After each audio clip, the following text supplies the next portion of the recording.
For some reason, it just seems that this series cannot miss as we continue on with Lucky Day, featuring the trials and tribulations of Ruby Sunday as she tries to tackle post-the Doctor life.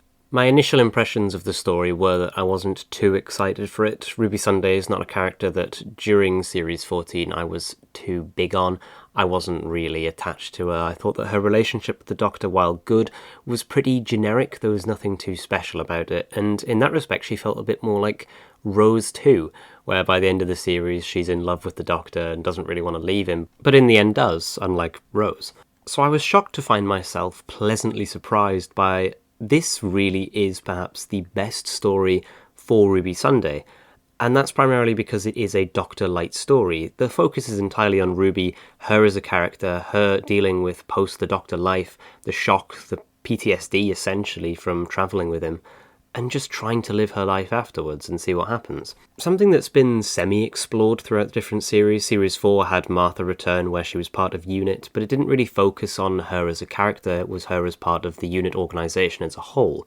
And then, of course, Sarah Jane returning in School Reunion. She's still doing what she did with the Doctor, fighting off aliens, but this time on her own with K9. In terms of building character for Ruby, this is, I'd say, the best story for it. Because she's on her own here. She doesn't have the Doctor to bounce off of and get dragged down by. I don't really want to say dragged down because it's not a huge negative, but the relationship between the two, it always felt a bit like, oh, we're really good friends, you've got to believe it. But on her own, we can actually see who she's like without that, without the Doctor being a huge part of who she is. Let's talk about the main monster for the story, and I am not talking about Conrad in that respect, but the Shriek, a hive pack mentality animal that goes throughout different dimensions or something like that to track its prey. As Monster of the Week, of course, it wasn't the focus, but it was a very cool looking thing. The CGI on it was really good, and especially those practical suits that they used when they pulled out the twist was just great to see. The Shriek was mainly the thing that I was worried about in terms of the story being a bit mediocre. I thought by the looks of it, it was just going to be another run-of-the-mill, this is the monster, we've got to protect the boyfriend from it and make sure that he doesn't get embroiled in all this alien stuff. But no, that's not what happened, and I was really glad of that. But the main monster was, of course, Conrad Clark, who appears initially to be a kind of Elton character. He sees the Doctor very early in his life, in his formative years, and thinks, this man is amazing, he fights off aliens and all sorts of stuff, I need to know more about him, and goes off and meets other people who does this kind of thing, and eventually starts running a podcast about aliens, so it seems. He sees the Doctor again, but also sees Ruby, and through the companion he manages to track the Doctor himself. Though, of course, he doesn't actually meet the Doctor, since this is a Doctor-like story. We only get to see him in the pre-titles and right at the end of it.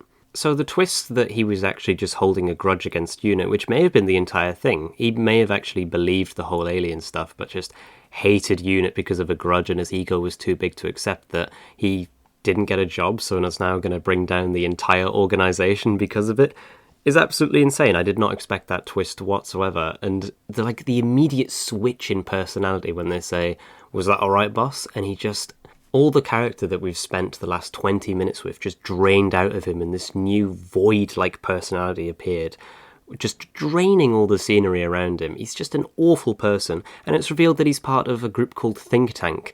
Whether this is meant to be like a spiritual successor to the Think Tank in Robot, I'm not sure, but it would make sense considering he's researched all about it. He knows all about UNIT, even about the Brigadier. Perhaps this is something inherited from Hilda Winters' group. Or maybe not, it might just be a coincidence. But knowing RTD, there's no way that he'd call that Think Tank without explaining it. It must be a nod or something like that. What Russell really does well is making him such a despicable character. Not only does he try expose UNIT like this as people who aren't actually fighting aliens, but just wasting taxpayers' money, which appears to be the primary way to get people on your side, is just say they're wasting taxpayers' money. So then immediately everyone jumps to your cause. Like Trinity Wells, for example, who I thought was so weird that she's now some kind of GV news presenter. Really unexpected, but I guess that's how journalism changes. Not only is he this despicable person from exposing UNIT, he's a rich tax dodger, he's ableist because he thinks that everyone who's disabled is probably just falsely claiming benefits. But he's also got an ego so big that he probably doesn't believe that any of it's real, despite seeing it all with his own eyes. Even at the end of the story, it's unsure whether, when he says to the doctor, is this an intervention, whether he even believes that the doctor's there, or he's just imagining it. It's some kind of special effects. You don't really know with a character like this because he's unpredictable. As a conspiracy theorist, you don't know if he really believes what he's saying or is just forcing himself to believe it to get other people on his side. In the end, it just appears that he's some kind of attention-seeking moron who doesn't believe what he's presented with. And, I mean, you can kind of see where he comes from. It's RTD pointing towards that everything is just special effects. Even the practical effects in the classic series, they looked like people in suits, and they were meant to. And you think units fighting off aliens that look like people in suits is absolutely ridiculous. If the audience doesn't believe what they're seeing, then why should he, a character in the show? I saw a lot of people online were expecting a kind of evil, more Torchwood-like unit to come out of this story, because they saw in the trailer that unit had a vault full of aliens where they're keeping them. Yeah, I didn't really get that, and I didn't understand where people were coming from with that. It was just kind of an odd thing to think about. I mean, why would unit be like that? I don't get where people were coming from and thinking that. Yeah, we kind of got it at the end where Kate went, admittedly, a little bit too far in terms of scaring him, and he eventually got his arm bitten off, but not really. There was no evil element of unit there, and I don't know how people managed to get that from just one scene of them having a vault filled with aliens that was kind of grim and dingy and looked a bit like the Torchwood one. Yeah, fans will come up with literally anything. Speaking of Kate Lethbridge-Stewart, her, along with Colonel Ibrahim and Shirley, were just fantastic as always. Great characters to see interacting with Ruby, and to see that Ruby kind of lended on Unit quite a bit. Unit's taken on this role in the modern series as, like, a bit of a companion support group. They are who the companions turn to after they've left the Doctor or the Doctor's left them.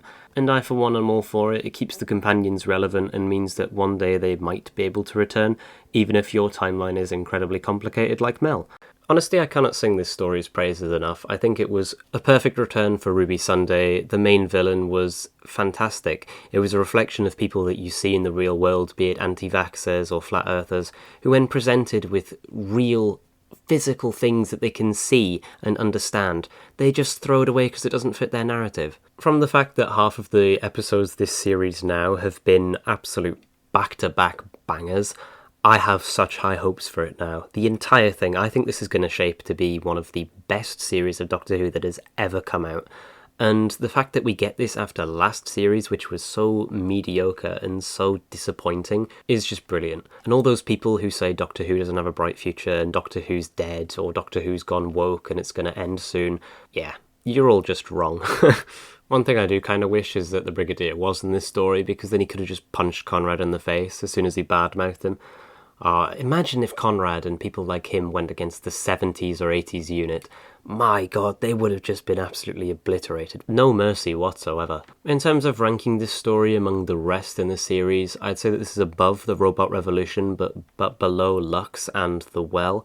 Yeah, it ranks somewhere in the middle. In terms of characterization for Ruby Sunday, I was so surprised and so happy to see something good for her that was just separate from the Doctor, getting more on her specifically. Yes, her family were there, and it was great to see Carla and Cherry again, and her mother that I cannot remember the name of. But having something that focuses on Ruby outside of her own series, outside of her own adventures with the Doctor, was great to see. Conrad as the villain was amazing, and I have to say I cannot wait for the story and the engine next week. If RTD can continue with these amazing stories, then we are in very safe hands. But as always, thanks for watching. If you enjoyed my reaction, then please make sure to like and subscribe down below, as it really helps with the channel, and please leave your comments down in the comment section below. I love hearing from you what you thought of the story, and see people have discussions. It's always good to know that Doctor Who is still in people's minds.